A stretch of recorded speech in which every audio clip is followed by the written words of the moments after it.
சந்தேகத்துடன் கைதான இருவரை தடுப்பு காவலில் வைக்குமாறு கல்முனை நீதிவான் நீதிமன்ற உத்தரவிட்டுள்ளது. குறித்த வழக்கானது நேற்று கல்முனை நீதிமன்ற நீதிவான் KLM சாஜித் முன்னிலையில் மன்றில் விசாரணைக்கு எடுத்துக் கொள்ளப்பட்ட வேளை மட்டக்களப்பு ஏறாவூர் பகுதியைச் சேர்ந்த 28 மற்றும் 35 வயது மதிக்கத்தக்க சந்தேக நபர்கள் இருவரையும் எதிர்வரும் பிப்ரவரி மாதம் 13ஆம் தேதி வரை தடுப்பு காவலில் வைத்து விசாரணை மேற்கொள்ளுமாறு உத்தரவிட்டார்.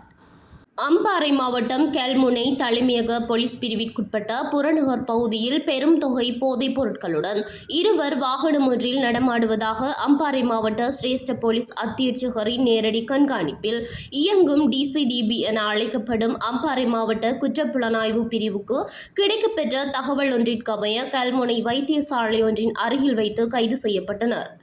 இதன்போது 61 கிராம் 800 மில்லிகிராம் ஐஸ் போதைப் பொருள், கைத்தொலைபேசிகள், நிறுத்தல் தராசு, ATM வங்கி அட்டைகள், வாகனம் ஒன்று என்பன சந்தேக நபர்கள் வசம் இருந்து மீட்கப்பட்டதுடன் குறித்த சந்தேக நபர்கள் வசிக்கும் மட்டக்களப்பு மாவட்டம் ஏறாவூர் பகுதிக்கும் சந்தேக நபர்கள் அழைத்துச் செல்லப்பட்டு அவர்களது வீடுகளும் சோதனை செய்யப்பட்டன.